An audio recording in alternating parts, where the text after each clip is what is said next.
नमस्कार, शुभ संध्या।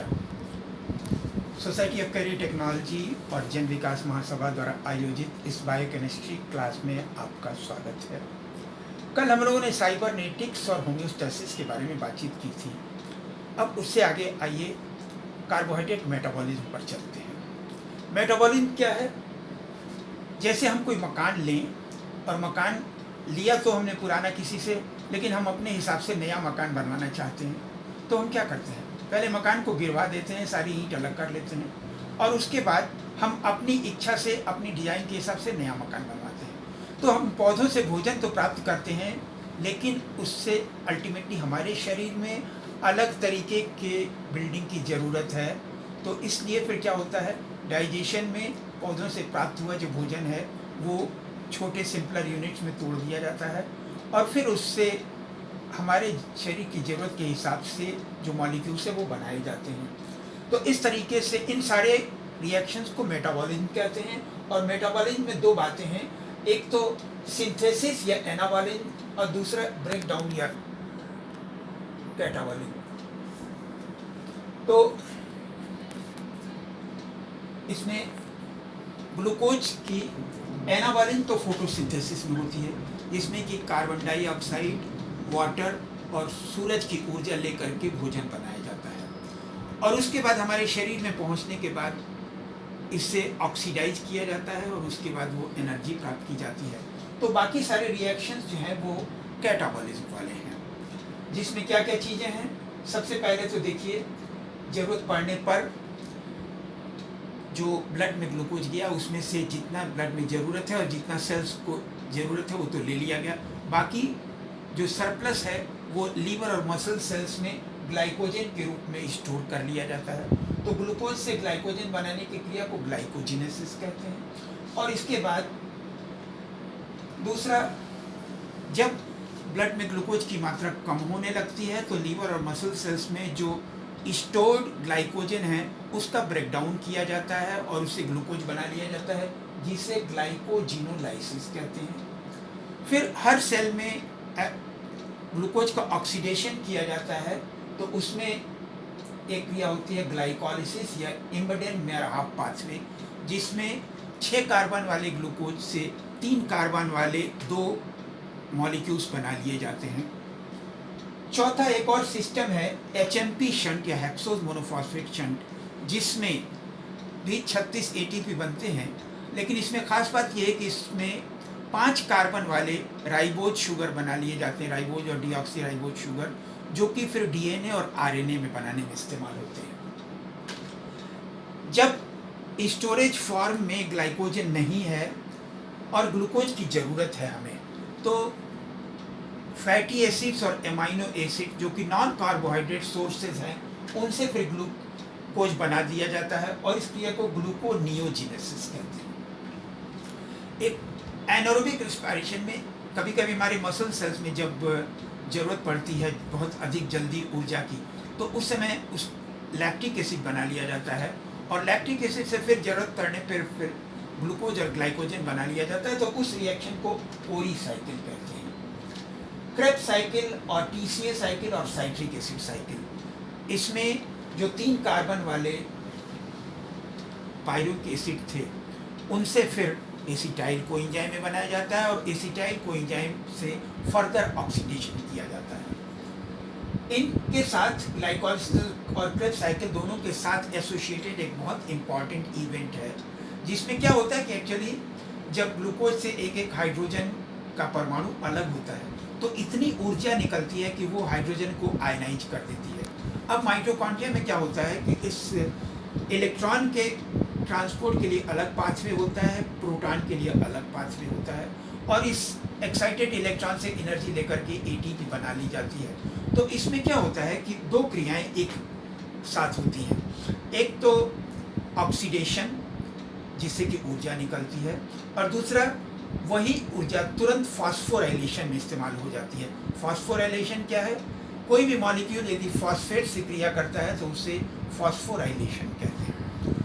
यहाँ पे क्या होता है कि ग्लूकोज के ऑक्सीडेशन से जो एनर्जी निकलती है और इलेक्ट्रॉन निकलता है, उस एक्साइटेड इलेक्ट्रॉन की एनर्जी लेकर के तुरंत एडीपी और फॉस्फेट को मिला करके एटीपी बना दिया जाता है, जिसे ऑक्सीडेटिव फॉस्फोराइलेशन कहते हैं। एक और बात यह है कि ग्लाइकोलिसिस के तुरंत बाद एसिटाइल कोएंजाइम ए जो बनता है वो बहुत महत्वपूर्ण है, क्योंकि यही जो है फिर मेटाबॉलिक मिल की तरह से काम करता है और ये एमाइनो एसिड्स और फैट की मेटाबॉलिज्म से भी कनेक्ट करता है।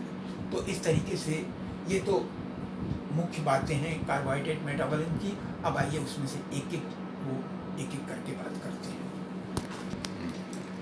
तो सबसे पहले ग्लाइकोजिनेसिस। ग्लाइकोजिनेसिस क्या है? ग्लूकोज से ग्लाइकोजन बनाने की क्रिया। और ग्लाइकोजन एनिमल सेल्स में, लीवर और मसल सेल्स में स्टोरेज फॉर्म है ग्लूकोज का। लेकिन इसमें भी 3 स्टेप होते हैं।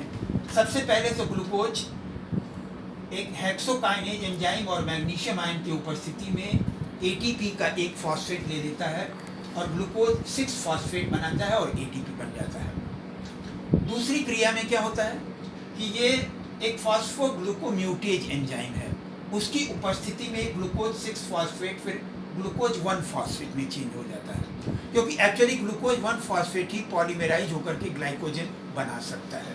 अब तीसरे स्टेप में फिर फॉस्फोरिलेज एंजाइम की उपस्थिति में ग्लूकोज 1 फॉस्फेट के मॉलिक्यूल्स एक दूसरे से जुड़ करके ग्लाइकोजन बना लेते हैं और फॉस्फोरिक एसिड अलग हो जाता है। ग्लाइकोजिनोलाइसिस इसका जस्ट रिवर्स। इसमें क्या होता है कि जब ब्लड में ग्लूकोज की मात्रा कम हो जाती है तो भंडार घर में से ग्लाइकोजन को तोड़ करके उससे ग्लूकोज बना लिया जाता है। इसमें भी यही तीनों क्रियाएं हैं, लेकिन रिवर्स ऑर्डर में। कैसे कि सबसे पहले फॉस्फोरिलेज एंजाइम की उपस्थिति में ग्लाइकोजन और फॉस्फेट से ग्लूकोज 1 फॉस्फेट बनाया जाता है। फिर उसके बाद फॉस्फोग्लूकोम्यूटेज एंजाइम की उपस्थिति में ग्लूकोज 1 फॉस्फेट से ग्लूकोज 6 फॉस्फेट बनाया जाता है। लेकिन अब एक बात यह है कि फॉस्फेटेज एंजाइम लीवर सेल में तो पाया जाता है, लेकिन मसल सेल्स में नहीं पाया जाता है। इसलिए यहीं पर आकर के ये क्रिया रुक जाती है मसल्स में। और हाँ, लीवर सेल्स में ग्लूकोज 6 फॉस्फेट से फिर ग्लूकोज भी बनाया जा सकता है। इसके बाद नंबर आता है कोरी सर्किल का। और कोरी साइकिल में क्या होता है? एक्चुअली लीवर बीच में ब्लड और मसल सेल्स, इनके बीच में इन मॉलिक्यूल्स का मूवमेंट होता रहता है। जैसे मसल्स में ग्लूकोज से पायरुविक एसिड बनने के बाद एनारोबिक कंडीशन में लैक्टिक एसिड बन जाता है, और लैक्टिक एसिड बनने के बाद यहाँ से फिर ब्लड से होकर के ये लीवर सेल में चला जाता है। लीवर सेल में कभी कभी इस लैक्टिक एसिड से फिर पायरुविक एसिड और पायरुविक एसिड से फिर ग्लूकोज बना लिया जाता है। तो इस क्रिया को कोरी साइकिल कहते हैं। अब इसके बाद नंबर आता है एचएमपी शंट का, जिसमें इसमें ग्लूकोज से फिर 5 कार्बन वाले राइबोज बन जाते हैं। एक लंबी क्रिया है, आइए एक एक करके देखते हैं। सबसे पहले क्या होता है कि ग्लूकोज 6 फॉस्फेट, और ग्लूकोज 6 फॉस्फेट में यहाँ पर 1 नंबर के कार्बन से एक तरफ H लगा हुआ है और एक तरफ OH लगा हुआ है। तो ये दोनों हाइड्रोजन यहाँ से अलग हो जाते हैं और खाली कार्बन से लगा हुआ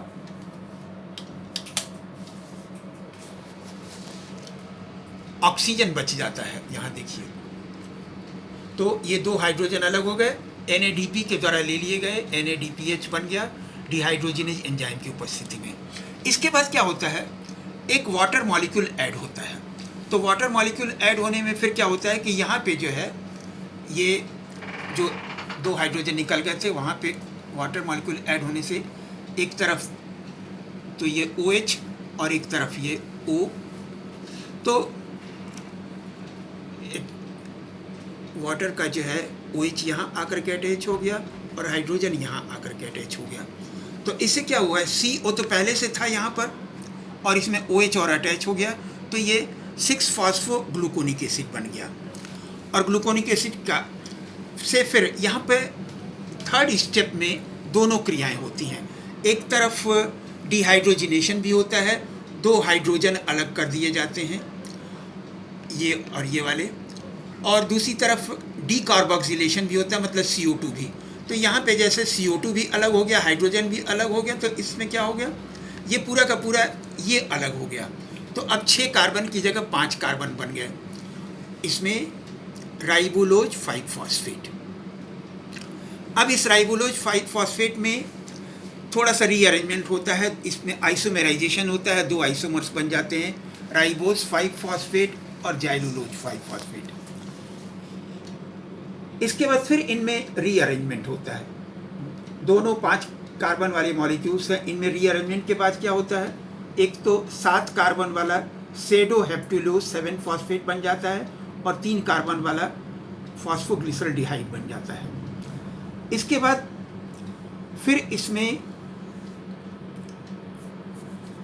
फिर से रीऑर्गेनाइजेशन होता है, रीअरेंजमेंट होता है। अभी तक तो 7 कार्बन वाले और 3 कार्बन वाले थे, फिर इसमें रीअरेंजमेंट के बाद एक 6 कार्बन वाला फ्रुक्टोज 6 फॉस्फेट और एक 4 कार्बन वाला इरिथ्रोज 4 फॉस्फेट बन जाता है। खास बात क्या है, देखिए सबसे पहले यहाँ से कार्बन नंबर 1 से 2 हाइड्रोजन एटम अलग हो जाते हैं और NADP के द्वारा ले लिए जाते हैं, NADPH बनाते हैं, जिससे 6 फॉस्फोग्लूकोनोलैक्टोन बन जाता है। इसके बाद दूसरे स्टेप में क्या होता है, एक वाटर मॉलिक्यूल ऐड किया जाता है, OH जो है कार्बन नंबर 1 पे ऐड किया जाता है और हाइड्रोजन जो है कार्बन नंबर 5 पे ऐड किया जाता है। इस प्रकार 6 फॉस्फोग्लूकोनिक एसिड बन जाता है। तीसरे स्टेप में क्या होता है, यहाँ पे देखिए दोनों बातें होती हैं, here both decarboxylation and dehydrogenation at carbon number 1 takes place, thus a 5 carbon ribulose 5 phosphate is form. अब इसके बाद यहाँ 5वें स्टेप में आइसोमेराइजेशन होता है, जिससे कि 5 कार्बन वाले 2 मॉलिक्यूल राइबोज फॉस्फेट और जाइलोलोज फॉस्फेट बन जाते हैं। इसके बाद छठे स्टेप में, ये तो चौथा, 5वें स्टेप में फिर क्या होता है, यहाँ पे ये राइबोज फॉस्फेट न्यूक्लियोटाइड सिंथेसिस के लिए फिर आगे इस्तेमाल किया जा सकता है। अब ये 2 मॉलिक्यूल एक दूसरे से मिल करके फिर ये 2 मॉलिक्यूल बना लेते हैं, एक तो 7 कार्बन वाला सेडोहेप्टिलोज और 3 कार्बन वाला 3 फॉस्फोग्लिसरल्डिहाइड। एक बार और इनमें फिर से रीऑर्गेनाइजेशन होता है, रीअरेंजमेंट होता है, तो 4 कार्बन वाला इरिथ्रोज 4 फॉस्फेट बन जाता है और 6 कार्बन वाला फ्रुक्टोज 6 फॉस्फेट बन जाता है। इसमें यह है कि 3 फॉस्फोग्लिसरल्डिहाइड फिर दोबारा ग्लाइकोलिसिस चेन में भेजा जा सकता है। Thank you very much. कल हम लोग फिर ग्लाइकोलिसिस और क्रेब्स साइकिल के बारे में बात करेंगे।